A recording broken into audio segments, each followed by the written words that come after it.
Good morning. Morning. So we're at Gatlin State Park. Let me turn this around.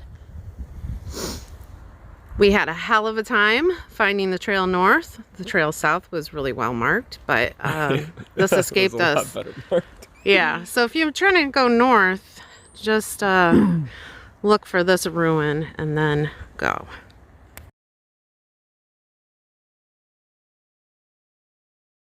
But we saw a comment in Gut Hooks that said the next shelter, the Ed Garvey shelter, was going to be closed because they're doing more maintenance on it.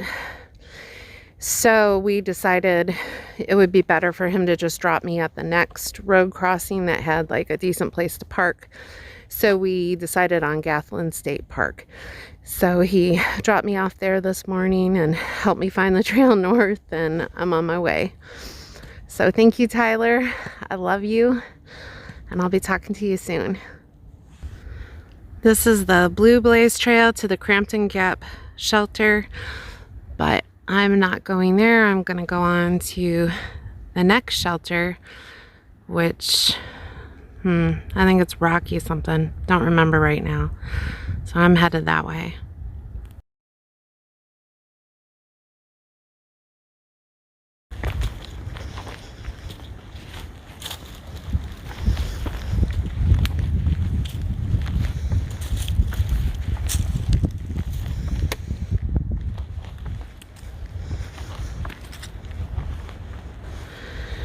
The trail's been just as nice as it could be today.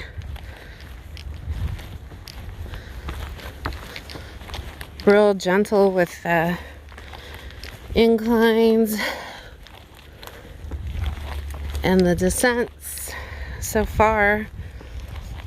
Some rocks, you know, that sort of thing, but not like the type of rocks that you can't step over or around, or, you know. It's just been a real gentle start. I think probably just what I needed.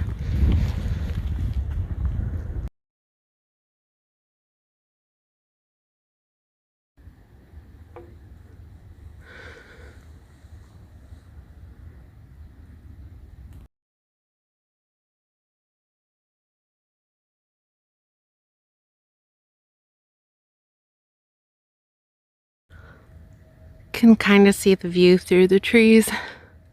Not so much on camera, but I can see it. Just walking along this ridge line up here. It's pretty rocky. Nothing too crazy. But you can kind of see other mountains out in the distance. This is what the trail looks like right through here.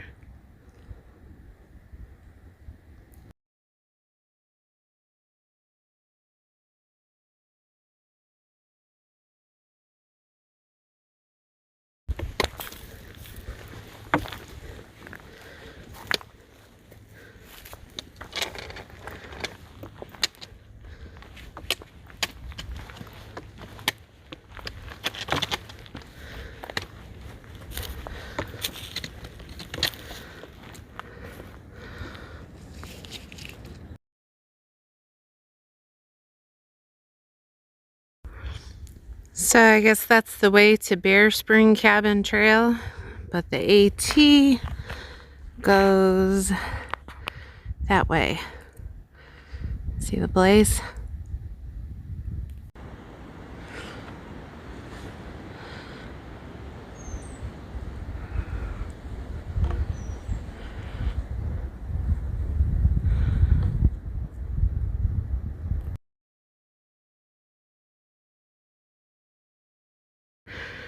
Still ridge walking way up here.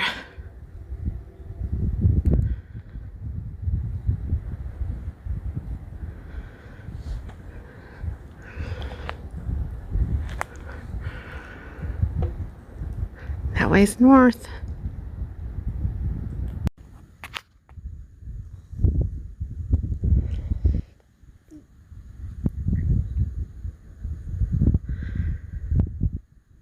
This is the White Rocks.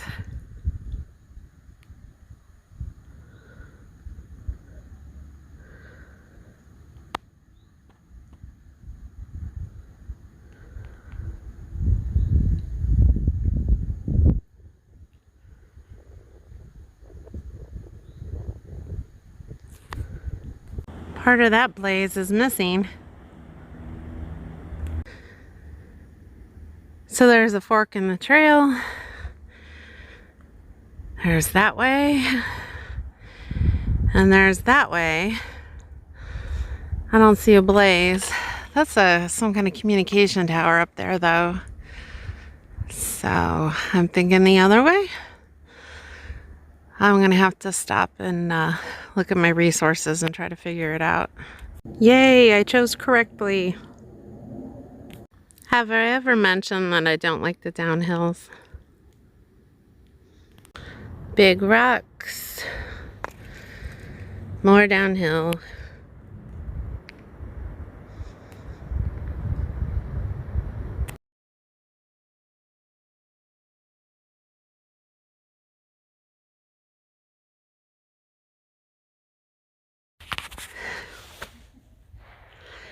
So I made it to the Rocky Run shelter today. There's a lot of people camped in tent sites around the shelter. There's another shelter down the hill, an older shelter. I'm not sure if anyone's staying there. The water source is down there. There's a couple people up here.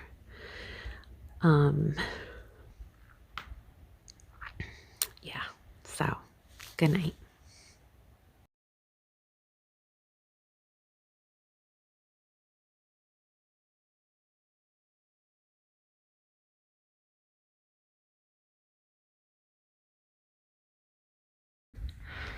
This is Rocky Run Shelter, the shelter I stayed at last night. There's nice big fire ring. There's a bear pole over that way. And then up that slope there are tenting sites. Quite a few people stayed at. Down this slope is the water source, and there's another shelter down there, an older shelter that's out. I guess it's out of commission, but people still stay there. Apparently it's in good enough shape. And then over here to the right of the shelter, back there in the middle of the screen, you can see the privy. It's a moldering privy, which is my favorite kind of privy. And I stayed here with Aaron and Bo. And Aaron is doing a flip-flop half hike, right? Yeah. Is the plan? Yeah. Wait, let me pull this back a little.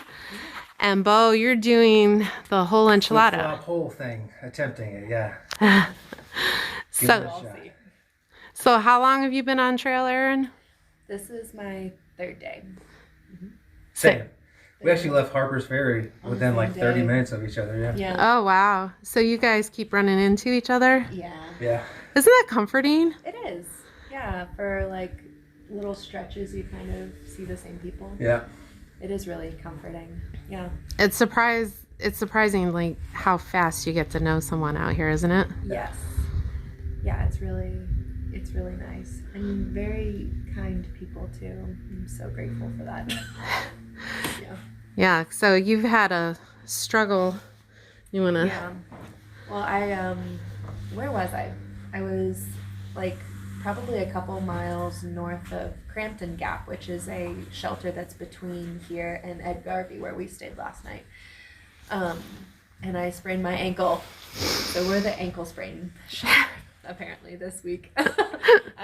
But yeah, so had to finish, I think it was like a 3.5 mile hike on that, and it was really painful. But that was a wonderful thing about the experience, if there is a silver lining, is that people are so kind around here. Just everybody was so helpful and so like just generous. So many people offered to carry my pack. I got an ace bandage from somebody else. I got a Werther's butterscotch candy from someone. Aww. It was just so nice. Like people just doing whatever they could to encourage me to get where I needed to go. So yeah. It was awesome. That is so nice. And Bo, while you're up there packing, you want to tell me what your impression is of the trail so far? So I thought I was going to be smart since I'm old and spent all of 2020 gaining weight and getting out of shape. As we all did. That I would start in the middle because it's easier. They lied to me. No, it's been great, but the first couple of days it definitely kicked my butt. It's tough, but one step at a time. We're making it. So yeah, I don't think any of the Appalachian Trail is easy. No. And the entire thing I think is rated very strenuous. Yeah. So what do they say? It's the equivalent to climbing Everest 16 times from sea level. Yeah. At the total elevation. Yeah. Yeah, that's pretty gnarly.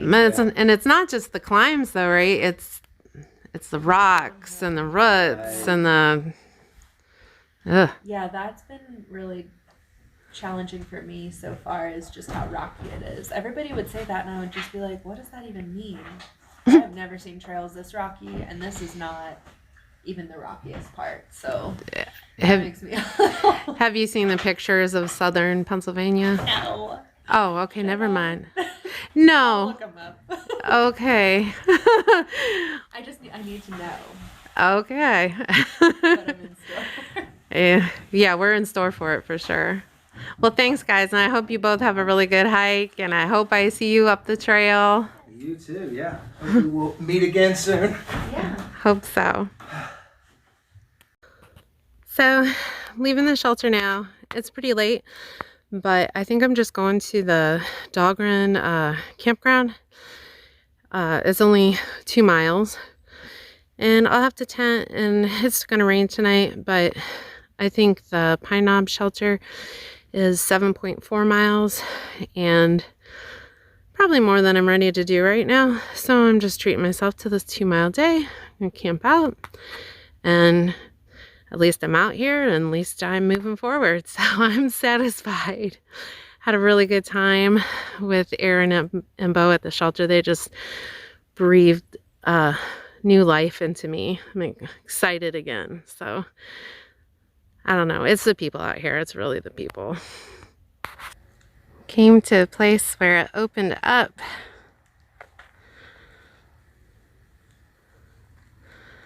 That's a trail north.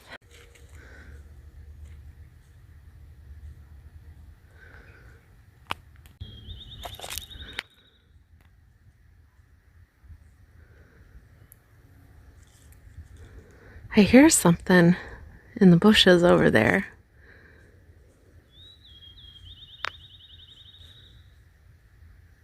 I don't know what it is.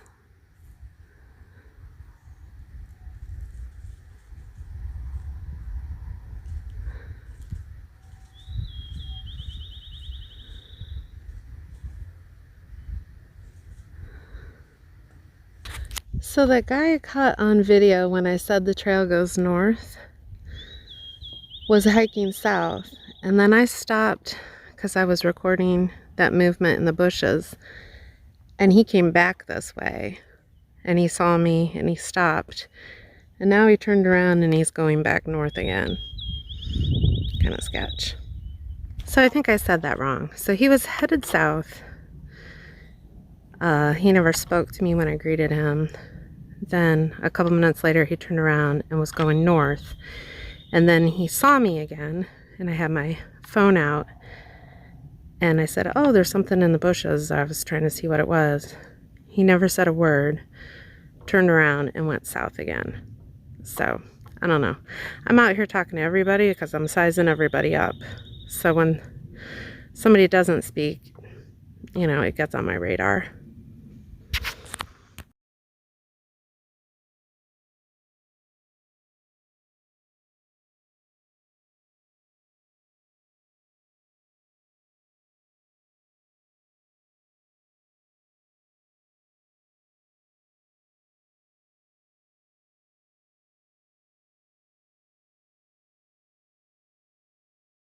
So I walked the 1.8 miles to the Dahlgren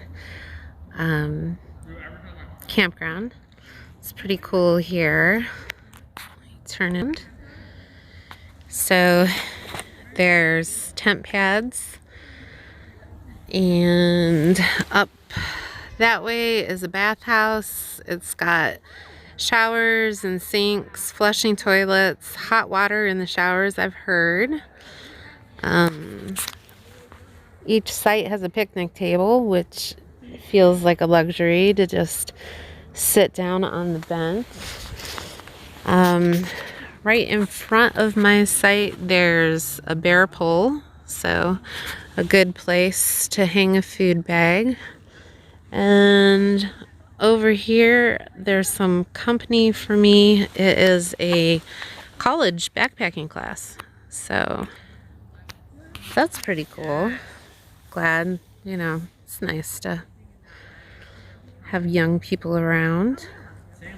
I'm not concerned, you know, about sharing the site. I always bring earplugs, so no problem.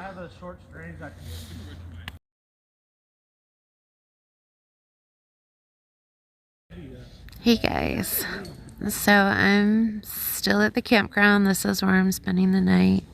There's a lot of people here. There's like 16 students, their professor, there's another couple, and then there's a couple of guys together too.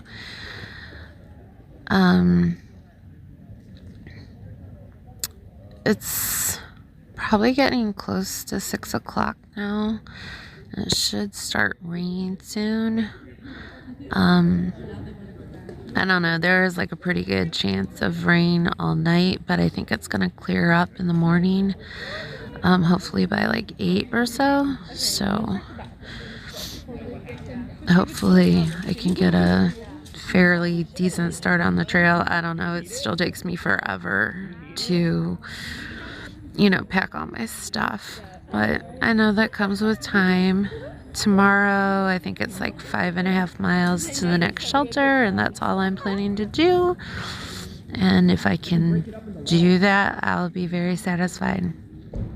Oh, Mason. So I was talking to my new friend, Bo. Hang on a second. Okay, so Mason, I was telling Bo about how, you know, what you're doing this summer, working out there by Yellowstone, and he said check into working for Vail Resorts. He said if you go and get like a bartending certificate, which I don't know, that doesn't take very long or anything.